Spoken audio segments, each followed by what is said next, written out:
வணக்கம் சார். வணக்கம் ஐயா. சார் இப்போ டிட்வா புயல் வந்து இலங்கையில பெரும் சேதத்தை ஏற்படுத்தி இருக்கு. அதைத் தொடர்ந்து இப்ப அடுத்து தமிழகத்தை நோக்கியும் அது நகர்ந்துகிட்டு இருக்கு அப்படிங்கிறத பார்க்க முடியுது. தமிழ்நாட்டுல அ, கூட மழை ஆரம்பிச்சிருக்கு எங்க தென் மாவட்டங்கள்ல. அ ம். சோ இதுல நம்ம உள்ளார்ந்து பேசுறதுக்கு முன்னாடி தற்போதைய நிலவரம் என்னவா இருக்குங்க சார்?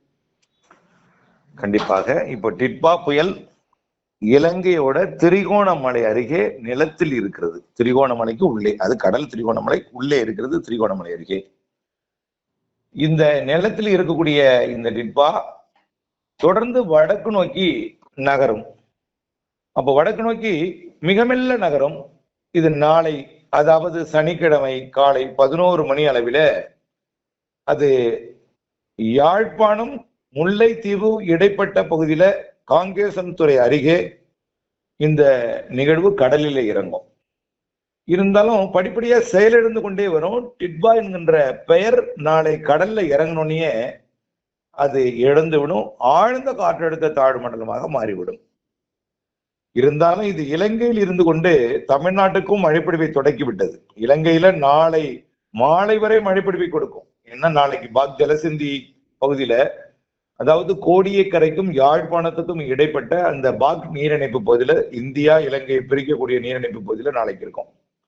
அதனால இலங்கைக்கும் நாளை மழைப்பொழிவு தொடர இருக்கிறது. நாளை மாலை வரைக்கும். தமிழ்நாட்டிற்கு இன்றே மழைப்பொழிவு தொடங்கி விட்டது.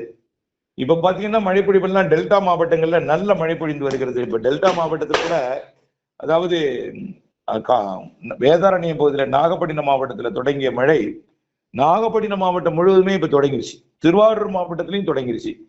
நல்ல மழை பொழிந்து வருகிறது. அதே போல தென் மாவட்டத்தில் எடுத்தீங்கன்னா ராமநாதபுரத்துல இருந்து நம்ம மழையை எதிர்பார்த்தோம் இந்த நிகழ்வுக்கு.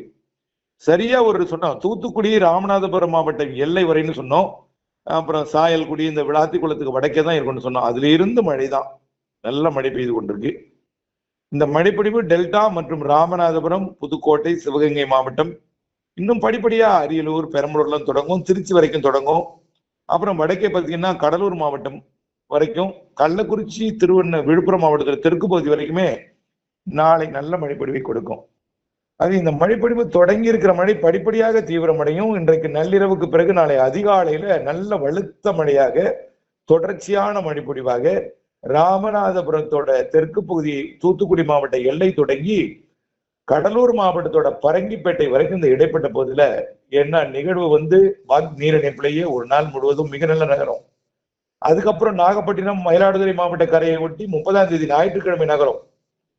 30ஆம் தேதி இரவு தான் அது போய், அதாவது ஆழ்ந்த மண்டலமாக நாகப்பட்டினம் மாவட்ட கரையில இருக்கும். பிறகு மயிலாடுதுறை கரைக்கு அப்பால் போகும்பொழுது நெருக்கமா போயிட்டே இருக்கும். அப்ப மயிலாடுதுறை போகும்போது ஒரு மண்டலமாக மாறும். புதுச்சேரியை தாண்டி மரக்காணம் போகும்போது அது வெல் மார்க் லோ பிரஷரா போகும், அதாவது தீவிர தாழ்வு பகுதியாக போகும்.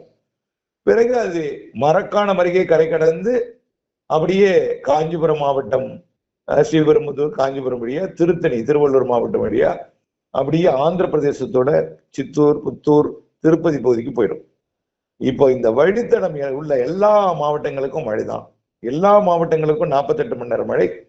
இதுல 25 மணி 30 மணி நேரம் வரைக்கும் கனமழை இருக்கு.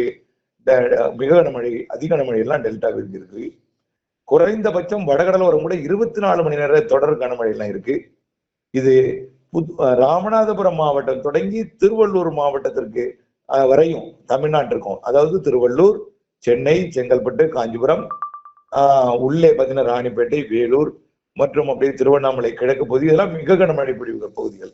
அதே போல விழுப்புரம், செங்கல்பட்டு, புதுச்சேரி, கடலூர், அரியலூர், பெரம்பலூர், மயிலாடுதுறை, நாகப்பட்டினம், திருவாரூர், தஞ்சாவூர், புதுக்கோட்டை, சிவகங்கை மற்றும் ராமநாதபுரம், இத்தனை மாவட்டங்களுக்கு நிறைய மழைப்பொழிவு கொடுக்க போகிறது. இதுல டெல்டா நிறைய மழைப்பொழிவு கொடுக்க போகிறது நிச்சயமா. இது ஆந்திர பிரதேசம் போயும் 1ஆம் தேதி டிசம்பர் 1 மழை பொழிவு, சென்னைக்கே டிசம்பர் 30ஆம் தேதியும் டிசம்பர் 1 அதிக முற்பகல்ல தான் நிறைய மழை இருக்கு சென்னைக்கு.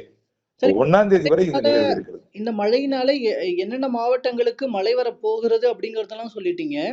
அந்த மழையினுடைய அளவும் அதனுடைய தாக்கமும் எந்த அளவுக்கு இருக்கும்? அது மாவட்டத்திற்கு மாவட்டம் எப்படி வேறுபடும்? கண்டிப்பாக.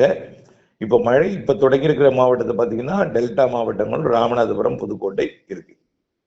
இப்போ இந்த மாவட்டத்துக்கு அருகிலேயே நாளை காலையில், அதாவது இப்ப இருக்கிறது இலங்கையில் இருக்கிறதுனால இங்க மழை பொழிவை தொடங்கியிருக்கு. இதுவே கொஞ்சம் சில இடங்கள்ல கொஞ்சம் கனமா பெய்யுது.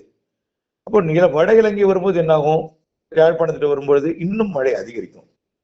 அப்ப நேரம் கோடியக்கரைக்கு அருகே பாக்ஜல சந்தியில ஒரு நாள் முழுவதும் நீடிக்கும் போது இன்னும் அதிகரிக்கும்.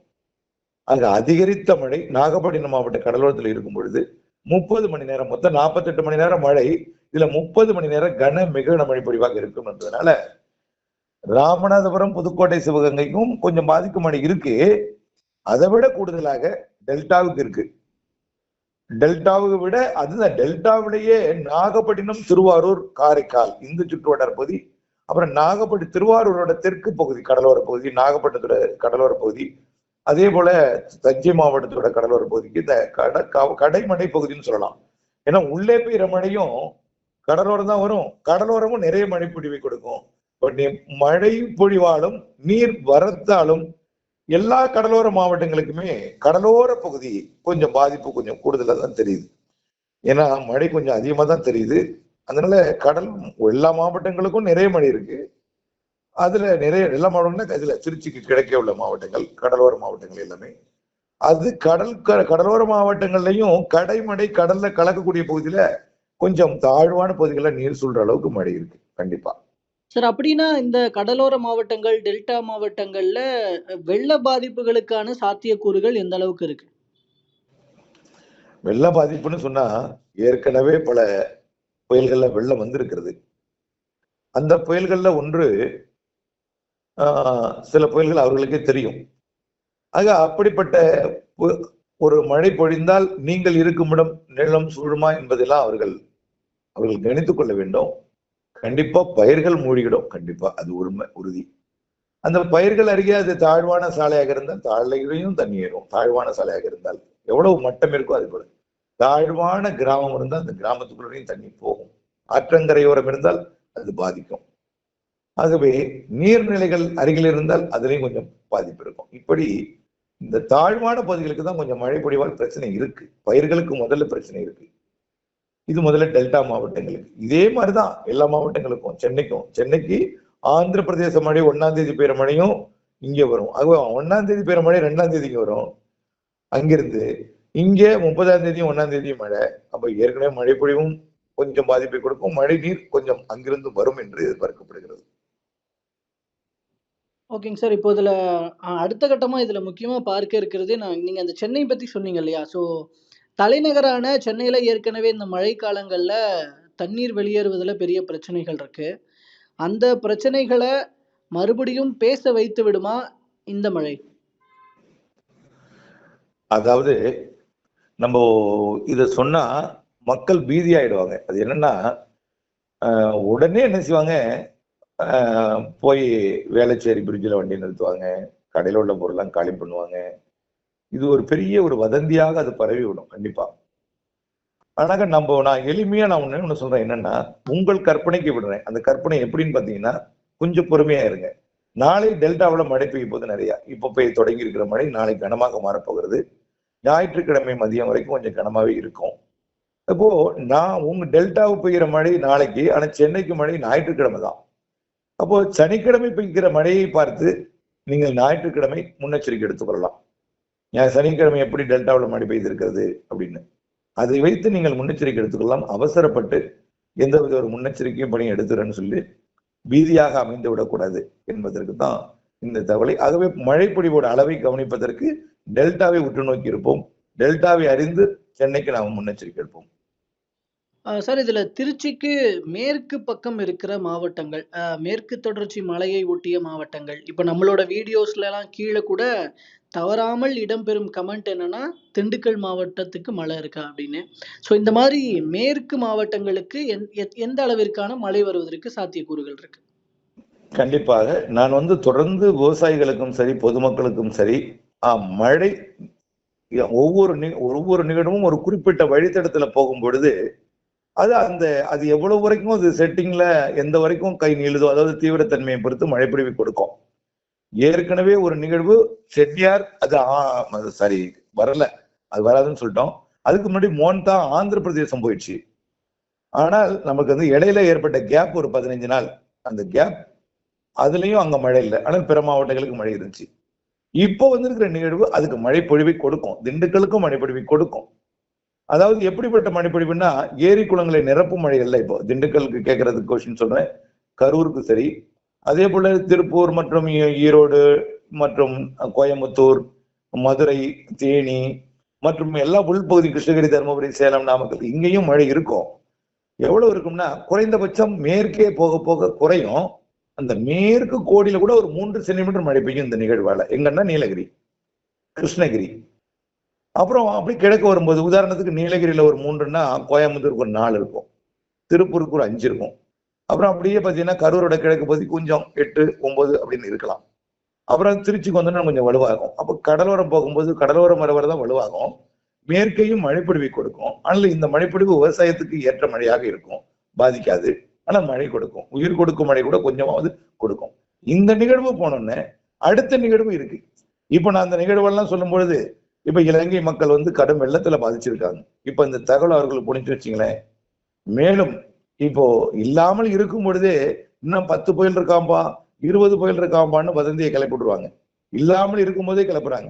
பாதுகாப்பு முகாம்ல சும்மாவே தங்கி இருக்கிறவங்களே ஒருத்தர் ஒரு மூலையில கிளப்பிடுறது அந்த நிவாரண முகாமையே பீதி ஏற்படுத்துகிறது. ஆகவே இப்படி அவர்களுக்கு பீதியை ஏற்படுத்தும் என்பதனால நான் வந்து இப்போதைக்கு நான் அதை தவிர்க்கிறேன். அதெல்லாம் சொல்றதுக்கு அவர்களுக்கு ஏற்கனவே பலமுறை சொல்லியிருக்கிறேன். ஜனவரி வரை நிகழ்வு இருக்கிறது, எந்தெந்த ஊர்களுக்கெல்லாம் மழை வரும், அதெல்லாம் எந்த ஊரும் நம்ம சொல்லும் பொழுது அவர்களுக்கு அச்ச உணர்வை ஏற்படுத்தும். அதனால உங்கள் ஊருக்கும் நிகழ்வு இருக்கிறது, உங்கள் ஊரிலும் மழை பொழியும். இதே போல் நிகழ்வு உங்களுக்கும் இருக்கு. ஏரி குளங்கள் எல்லாம் பெய்யாத மாவட்டங்களுக்கும் நிரப்பும். பெறுகின்ற மழை உயிர் கொடுக்கும் மழையிலிருந்து மிதமான சற்று கனமழை எல்லாம் ஏற்றுக்கொள்ளுங்கள். நிரப்பு மழை உங்களுக்கும் இருக்கிறது, பொறுமை காத்திருக்கு, அடுத்தடுத்த நிகழ்வுக்கு இருக்கிறது என்பதையும் ஜனவரி வரை இருக்கிறது என்பதையும் தெரியப்படுத்த விரும்புகிறேன். சார், இந்த டிட்வா புயல்ல காற்றினுடைய பாதிப்புகளுக்கும் வாய்ப்புகள் இருக்கா? காற்று எந்த அளவுக்கு வீசக்கூடும்? அதாவது இந்த புயல் இலங்கையில் இருக்கும் பொழுதுதான் புயல். கடல்ல நம்ம தமிழ்நாட்டை ஒட்டி வந்தாலே அது பெயரை எழுந்துரும். டிட்வா கிடையாது. ஒரு நாள் முதலமைச்சரும் நம்ம அன்னைக்கு சொன்னோம், இந்த டிட்வா ஒரு நாள் இருக்கலாம்னு அவங்க கடந்த பேட்டியும் சொன்னோம். இப்போ 1.5 நாள் எடுத்துக்க போகுது, அவ்வளவுதான். ஆகவே இதே மாதிரி இந்த புயல் நாளைக்கு சேலத்துல காற்றே இருக்காது. இப்போ இன்றைக்கு டெல்டாவில எல்லாம் காற்று அடிச்சிச்சு, இதே போல ஒரு காற்று நாளை காலையிலையும் அடிக்கும் கொஞ்சம் ரைட்டா. ஆனால் புயலுக்கு போகும் காற்று அது பெரியது 55 கிலோமீட்டர் வேகத்துல, ஒரு 45 கிலோமீட்டர் கொஞ்ச நேரம், ஒரு 4-5 மணி நேரம் இருக்கும், அவ்வளவுதான். அதுக்கப்புறம் அது மண்டலமா மாறி செயலிழந்து விடும் என்பதனால காற்று பெருசா இருக்காது. லேசான காற்றுடன் இந்த மண்டலம் மழைப்பொழிவை கொடுக்கும், கனமழை பொழிவு, தொடர்ச்சியான மழைப்பொழிவை கொடுக்கும். மண்டலத்திலையும் காத்து இருக்கும், அதுவும் காற்று தானே. காற்று மண்டலம் சுடணும், அதுவும் மண்டலம் தான். ஆனா பாதிக்கும் காற்று அல்ல, சாதாரண ஒரு காற்று, ரொம்ப குறைவான காற்று. இந்த காற்று இருந்தாதான் மழையும் வரும். அப்போ எல்லாத்துக்கும் காற்று இருக்கு. சென்னைக்கு வரும்பொழுது காற்றே தெரியாது, அறவே காற்று இருக்காது. அங்க போய் வேல்மார்க் லோ பிரஷரா போகும், மழை தரும் நிகழ்வாக மட்டுமே இருக்கும், தவிர சுத்தமா காற்றே இருக்காது. இங்க கூட கொஞ்சம் லேசா மரங்கள் லேசா அசைகிற மாதிரி இருக்கும், அதுவும் பாதிக்காது. இப்படிப்பட்ட காற்று தான் புயல் என்பது. இலங்கைக்கு தான், இங்க செயலிழந்தான் தமிழ்நாட்டுக்கு. இலங்கைக்கு தான் புயல் வெள்ளம் பாதிப்பு எல்லாமே கடும் எச்சரிக்கை எல்லாம் கொடுத்திருந்தோம். அது இன்னும் நாளை மாலை வரை தொடர்கிறது. ஓகேங்க சார். ஸோ நிறைவாக இப்போ நம்ம மக்களுக்கு சொல்லிக்கிறதுக்கான விஷயங்கள் என்ன? எந்த அளவுக்கு தயாரா இருந்தா போதுமானது? எந்த அளவுக்கு பயப்பட தேவையில்லை? இதுல மக்களுக்கு சொல்லிக்கிற தகவல்கள் என்ன சார்? அதாவது பொதுவா டெல்டா மாவட்ட மக்களுக்கு ஒண்ணு சொல்லிக்கிறேன். இந்த கஜா புயல் 2018 வந்ததுல இருந்து புயல்னு சொன்னா உடனடியா அவங்க மரத்தை சாய்க்குமோ கட்டிடத்தை உடைக்குமோன்னு ஒரு கற்பனைக்கு போயிடுறாங்க. அவங்களுக்கு நான் திரும்ப திரும்ப நான் பாடம் நடத்திட்டே தான் இருக்கேன். அதாவது எல்லா தாழ்வு பகுதியும் மண்டலமும் அந்த புயல் கிடையாது. புயல் என்று பெயர் வைத்தால் கூட அது கஜா மாதிரி இருக்காது. 70 கிலோமீட்டர் புயல் இருக்கு, அது ஆடி காற்று போல் இருக்கும், வைகாசி காற்று போல் இருக்குங்கிறத கற்பனைக்கு வரணும். அதுக்கு மேல போனா கொஞ்சம் கூடுதலாக இருந்தால் கூட அது மரங்களை முறிக்கிறது, ஷீட்டை புக்கிறது, இதெல்லாம். கஜா என்பது செல்போன் டவரையே கயிறு போல் திரித்து முறுக்கி வைத்தது. அதுக்கும் இதுக்கெல்லாம் கிட்டத்தட்ட 100கணக்கான கிலோமீட்டர் வேகம், 100கணக்கான என்ன சொல்லிருக்கேன். சில செய்தியெல்லாம் சொல்ல முடியல ஓப்பனா. ஏனென்றால் அது கஜா புயல் 100 கிலோமீட்டர் வேக கஜா புயல். அது என்ன சொல்லியிருக்காங்கன்னா செல்போன் டவர்களை முறித்தது அப்படின்னு அவங்க போட்டிருக்காங்க பொழுது நம்ம அதுக்கு மேல அதை சொல்ல முடியல. ஆகவே அது 100 கிலோமீட்டருக்கு மேல. ஆகவே இந்த புயலும் அப்படி முறிக்குமோன்னு அவங்க கற்பனைக்கு போறாங்க. கிடையவே கிடையாது. அதெல்லாம் மிக பெரும் கோர புயல் என்பதை நீங்கள் நினைவுபடணும். அப்படிப்பட்ட புயல்கள் எல்லாம் வந்தால் புயல் என்று நாம வரும்பொழுது முன்னெச்சரிக்கையை வழங்குவோம். எல்லாம் அதுபோல் நினைத்து நாம பயப்படக்கூடாது. மழை தரும் நிகழ்வு இது. நிறைய மழை தரும். மழைக்கு மட்டும் நாம் முன்னெச்சரிக்கை எடுக்கணும். தாழ்வான பகுதியில் இருப்பவர் முன்னெச்சரிக்கை எடுக்கணும். கால்நடைகளை நாம் என்ன செய்யணும்? பாதுகாப்பு இடங்களை கட்டணும். சாரல் அடிக்கவாது கட்டணும். தண்ணீர் புகாதவாறு சாரல் கட்டணும். வாயில்லா ஜீவன்களை நம்ம பாதுகாக்கணும். அதே போல நமக்கு தேவையான இப்ப மின் விநியோகம் இருக்குன்னா இப்போ காற்றால மின் விநியோகம் பாதிக்காது. கொஞ்சம் காற்றால பாதிச்சாலும் சில ஊர்கள் எல்லாம் சவுக்கு மரம் இருக்கு. சவுக்கு மரம் போய் என்ன செய்யும்? போஸ்ட்ல போறது கரண்ட் லைன்ல விழுந்து வச்சுங்க. சின்ன காற்றுல போய் வளையும். சவுக்கு தென்னை மட்டை போய் வளைஞ்சு அதில் விசிக்கின்னு வச்சுங்க, ஃபீஸ் போயிடும். அப்ப என்ன ஆகும்? பெரும் புயல் தான் ஃபீஸ் போகணும் இல்ல, சும்மா மழை பெஞ்சாலும் ஃபீஸ் போயிடும். சும்மா இருக்கும் போதே ஃபீஸ் போயிடுது. அப்படிலாம் போனா மழை நேரத்துல அவங்க ஃபீஸ் போட மாட்டாங்க. கண்டிப்பா தொடர்ச்சியா மழை பெய்யும் போது டிரான்ஸ்ஃபார்மர் தொடவே முடியாது. ஃபீஸ் சுவிட்சிலேயே தண்ணி இறங்கிட்டு இருக்கும். அதை தொட மாட்டாங்க. நிறைய உயிரிழப்புகள் ஏற்பட்டிருக்கு மின் வாரியத்தினால, மின் வாரிய ஊழியர்களுக்கு வரவே மாட்டாங்க. நிச்சயமா அவர்கள் எதிர்பார்க்கவே கூடாது. மழை பெய்யும் போது அவங்களை அழைக்கவே கூடாது. மழை ஓய்ந்த பிறகு பொறுமையா இருந்துதான் நம்ம மின் விநியோகத்தை சரி செய்ய முடியும். அதனால உங்களுக்கு மழை நீர் மின்சாரம் இல்லைன்னா மாற்று ஏற்பாடு நமக்கு மெழுகுவர்த்தி வச்சுக்கணும், இன்வெர்டர் சார்ஜ் எடுத்து வச்சுக்கணும், செல்போன்ல சார்ஜ் எடுத்துக்கணும். இந்த மாதிரி நம்ம பணி செஞ்சுக்கணும். தவிர இதற்காக நம்ம அச்சமும் பீதியும் கொள்ள தேவையில்லை.